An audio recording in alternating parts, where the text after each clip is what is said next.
Welcome students, आज हम पढ़ने जा रहे हैं क्लास 10th की इंग्लिश सब्जेक्ट की वर्कशीट नंबर 50 जो आई है 5 नवंबर 2020 के लिए। यहाँ पर ये गलत लिखा है 2011, यहाँ पे 2020 आएगा और ये सेंड किया आपको directorate of education GNCT of Delhi ने। इसको यहाँ पे आप काट के 2020 कर लीजिए।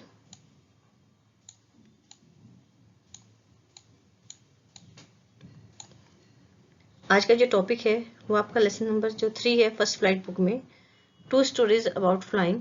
ये कंटिन्यू हो रही है, पहले भी इसके बारे में पढ़ चुके हैं आप। इसका पार्ट 1 है हिज फर्स्ट फ्लाइट, वही आज हम कंटिन्यू करेंगे। पहले इसको पढ़ेंगे, उसके बाद इसके क्वेश्चंस के आंसर करेंगे। Read the following extract and answer the questions that follow. His first flight, written by Leon O. Flaherty, is a story of a young seagull who is afraid of flying. ये आप जानती है, इसके lesson का नाम है His First Flight और ये लिखी किसने है? लियोम ओ फ्लेहर्टी ने। और ये स्टोरी जो है एक सीगल के बारे में है जो उड़ने से डरता है। It feels that its wings will not support while flying. उसे ये लगता है कि जब वो उड़ेगा तो उसके जो पंख है उसका साथ नहीं देंगे। The writer gives a beautiful narration of the story about how the birds overcomes this fear. जो राइटर है लियोम, इन्होंने बहुत ही सुंदर इसका वर्णन किया है, बहुत अच्छे से इसको डिस्क्राइब किया स्टोरी को और ये बताया किस तरीके से जो बर्ड है अपने डर से बाहर निकलते हैं। The sight of the food maddened him. ये वहीं से कंटिन्यू, जब उसकी मदर एक फिश लेके आती है उसको दिखाती है तो जो खाना देखकर उसे वो पागल सा हो जाता है। How he loved to tear food. कितना अच्छा लगता है उसको फूड को फाड़ना। That way, उस तरीके से। Scraping his beak now and again to wet it. Ga ga ga, he cried begin her to bring him some food. वो गा रहा है, उसे ये सोच के गा रहा है कि जो उसकी मदर है उसको थोड़ा फूड दे देगी। का कॉल आ, शी स्क्रीम्ड बैक टेरिसिवली, पर वो उसका मजाक उड़ाते हुए गाती है, ये दिखाते हुए कि वो स्टूपिड है। But he kept calling plaintively and after a minute or so he uttered a joyful scream.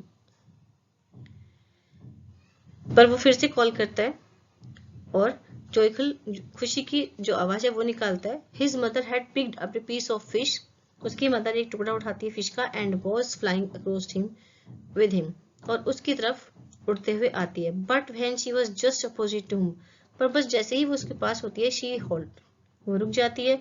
Her wings motionless, उसके पंख हिलना बंद कर देते हैं। The piece of fish in her beak almost within reach of his beak, और जो उसकी मदर के बीक में, मतलब चोंच में जो टुकड़ा है मछली का, वो उसकी चोंच के पास होता है, लेकिन अभी उसके पास नहीं है, उसकी पहुंच से वो दूर है। उसकी चोंच से, सीगल की जो चोंच है उससे पहुंच के दूर है। He waited a moment in surprise, वो उसे बड़ा सरप्राइज होता है, वो इंतजार करता है थोड़ी देर।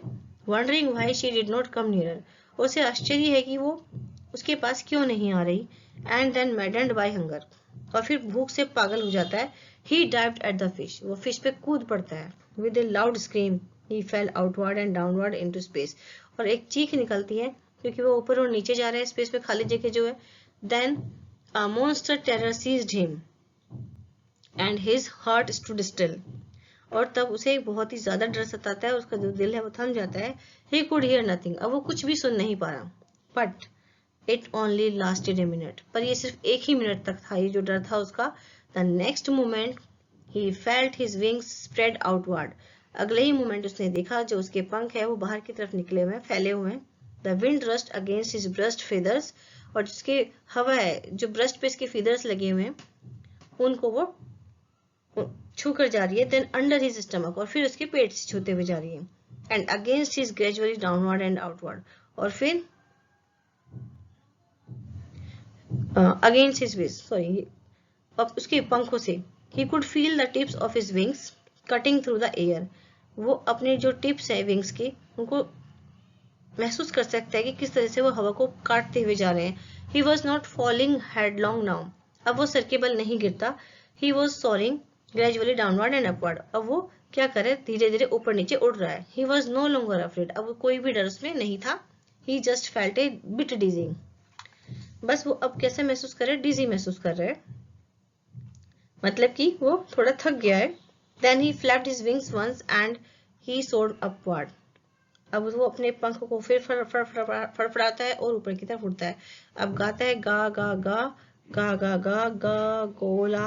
His mother swooped past him, her wings making a loud noise. उसकी मदर पास आती है गाते हुए और उसकी जो पंख की आवाज है बहुत ज्यादा है। He answered her with another scream. वो दूसरी स्क्रीम के साथ उसे जवाब देती। Then his father flew over him screaming. उसके फादर भी स्क्रीमिंग करते हुए उसके पास आ जाते हैं। He saw his two brothers and his sister flying around him, curveting and banking and soaring and diving. उसके जो ब्रदर सिस्टर हैं उछल कूद करते हैं, तैरते हैं, उड़ते हैं, ये सब करते हुए वो उसके पास आ जाते हैं। Then he completely forgot that he had not always been able to fly. और वो पूरी तरह से भूल गया कि वो कभी उड़ नहीं सकता था। And commanded himself to dive and soar and curve and shrieking shrilly. और वो डाइव कर सकता है, सोर कर सकता है। सोर मतलब होता है आसमान में उड़ना और डाइव होता है समुद्र में गोता लगाना। कर्व कर सकता है। He saw a vast green sea beneath him. वो एक बहुत बड़ा हरा समुद्र से नीचे दिख रहा था। With little rays moving over it. And he turned its beak sideways and cawed amusedly. और जो वहां पे उसे लिटिल रिजेस दिखे थे उन्होंने क्या किया, अपनी बीक में उसे वो पकड़ लिया। His parents and his brother and sister had landed on this green flooring ahead of him. और वो भी इस पे, इसके जो ब्रदर है, पेरेंट्स है और ब्रदर सिस्टर, वो भी इस पे फ्लोर पे उतर जाते हैं, यानी कि उस समुद्र में उतर जाते हैं। They were beckoning on him, calling shrilly. Breaking मतलब होता है इशारा करते हुए और उसकी तरफ चीखते हुए चलते हैं। He dropped his leg to stand on the green sea. वो अपना एक जो पैर है, जो टांगे हैं समुद्र में निकालता है। His leg sank into it. उसकी टांग जो इसमें डूब जाती है। He screamed with fright and attempted to rise again. वो डर के मारे चिल्लाता है और फिर से उठता है। फिर से वो अपने पंखों को फड़फड़ाकर उड़ने की कोशिश करता है। But he was tired and weak with hunger. पर वो भूख के मारे थका हुआ था और कमजोर भी हो गया था। And he could not rise. और वो उठ नहीं सका। Exhausted by the strange exercise. ये जो strange exercise थी उड़ने की, अभी जो उसने की थी, उसकी वजह से वो उठ नहीं पाया। His feet sank into the green sea. उसके पैर जो है ग्रीन सी में डूब रहे थे। And then his belly touched it, and he sank no further. और फिर उसकी जो belly है उसने इसको समुद्र को टच किया और ये फिर नहीं डूबा। He was floating on it. वो इस पर तैर रहा था। And around him his family was screaming. और उसके चारों तरफ उसकी जो फैमिली है वो स्क्रीमिंग कर रही थी, प्रेजिंग कर रही थी, मतलब खुशी के मारे चिल्लाना और उसकी तारीफ करना। And their beaks were offering him scraps of dog's fish. और उनकी जो बीक है उसे खाने के लिए क्या देती थी, डॉग फिश दे रही थी। He had made his first flight. उसने अपनी फर्स्ट फ्लाइट इस तरीके से ली। यहाँ पे आपका पैराग्राफ कंप्लीट हो जाता है। चलिए इसके क्वेश्चंस देखते हैं। Question number 1, who screamed back derisively? कौन डेरिसिवली स्क्रीम करता है? कौन करता था? उसकी mother. What had his mother picked up? उसकी मदर ने क्या उठाया? क्वेश्चन बताना है आपको। क्या था उनके पास में? एक piece of fish. Third, maddened by hunger, what did seagull do? Seagull ने भूख से पागल होकर क्या किया? What has been called the green flooring? Green flooring का मतलब क्या है? ग्रीन फ्लोरिंग का मतलब था green sea. Why did he scream with fright? वो डर के मारे क्यों चिल्लाया? जो सीगल था जब समुद्र में आया था, उतर गया था, तो वो चिल्लाया क्यों था डर के मारे? ये आपको इसमें लिखना है। Did the seagull drown in the sea? क्या जो सीगल है वो समुद्र में डूब गया था? इनके आंसर नेक्स्ट पेज पर है, देख लीजिएगा। अभी पहले क्वेश्चन देख लेते हैं। Pick out the word from the passage that means the same as. आपको यहाँ पे मल्टीपल वर्ड्स लिखे हैं, उनके सिंगल वर्ड आपको बताना है। In a manner showing someone that he she is stupid. किसी को ये बताना है अपने बिहेवियर से कि वो स्टूपिड है, तो इसको कहते हैं डेरिसिवली। बी देखिए, an uncomfortable feeling of spinning around and losing one's balance. जब किसी का बैलेंस हो जाता है उसको मतलब कि उसे कैसा महसूस होता है? डिजी महसूस होता है।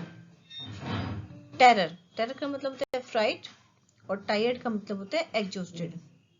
Leaping like a horse, horse की तरह उछलना, इसे कहते हैं कर्वर्टिंग।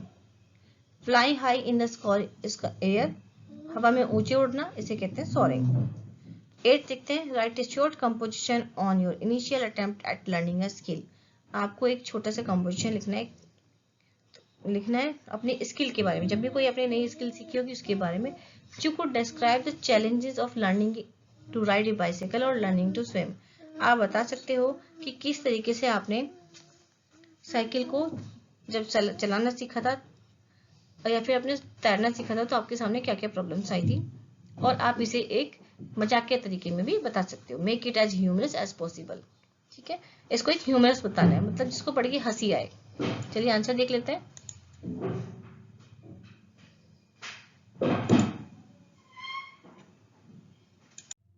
आंसर देखते हैं। Number 1, his mother screamed back derisively. उसकी जो मदर है वो चिल्लाती है। सेकंड का आंसर है his mother had picked up a piece of the fish. एक फिश का टुकड़ा वो उठाती है, और मैडन जब वो हो जाता है हंगर से तो क्या करता है, डाइव करता है उस फिश पर जो उसकी मदर के मुंह में होती है। Green sea has been calling the green flooring. Fifth का आंसर देखते हैं। When he dropped his leg to stand on green sea, his leg sank into it.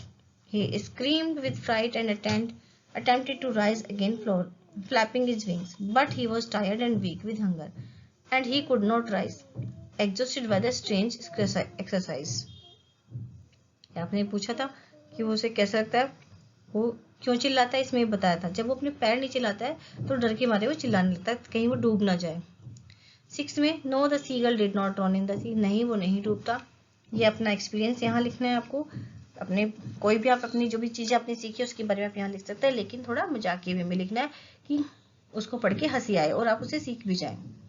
तो देख लेते हैं। My elder brother help me to learn how to ride a bicycle. One fine summer morning, he took me on his cycle to nearby playground. My brother made me sit on the seat of the bicycle and place my feet on the pedals. ये बताया गया कि जो मेरा brother है उसने मेरी help की थी साइकिल सीखने में। एक समय की सुबह की बात है, वो मुझे ग्राउंड में लेके गया था, नियर बाय ग्राउंड में, और उसने मुझे सीट पे बैठाया साइकिल की और मेरे जो पैर है पेडल पे रखे। He held the cycle from the behind and run along, slightly pushing it. उसने पीछे से साइकिल को पकड़ लिया और पुश करने लगा। In meanwhile, तभी क्या किया, I tried to pedal the cycle slowly. मैंने पेडल को साइकिल चलाना धीरे धीरे चलाने की कोशिश की। But I slipped from the seat. पर मैंने जैसे ही पेडल मारा मैं तो सीट से ही फिसल गया। I tried again and tried to pedal. फिर से मैं चढ़ा और फिर से कोशिश करी। This time back tyre puncture. अब की बार क्या हुआ कि जो पीछे का टायर है वो पंचर हो गया। We took it to the mechanic. हम इसे मैकेनिक के पास ले गए। He repaired it. उसने इसे ठीक किया। I tried again. अब मैंने फिर से उसे कोशिश की। Now I fell from the cycle. इस बार क्या हुआ, मैं साइकिल से गिर गया। Now gradually I was able to manage it. धीरे से धीरे मैंने इसे मैनेज करना सीख लिया। Now my brother spent about an hour that day in training me the technique of riding A bicycle. लगभग 1 घंटा मेरे ब्रदर ने मेरे साथ बिताया मुझे सिखाने के लिए। So I had self confidence and could run alone on the road. और मैं सीख गया और मेरे अंदर कॉन्फिडेंस डेवलप हो गया, जिससे मैं रोड पर भी साइकिल को चलाने लगा। But it was an exciting experience. पर ये बहुत ही एक्साइटिंग एक्सपीरियंस था। I am very much thankful to my elder brother for teaching me how to ride a bicycle.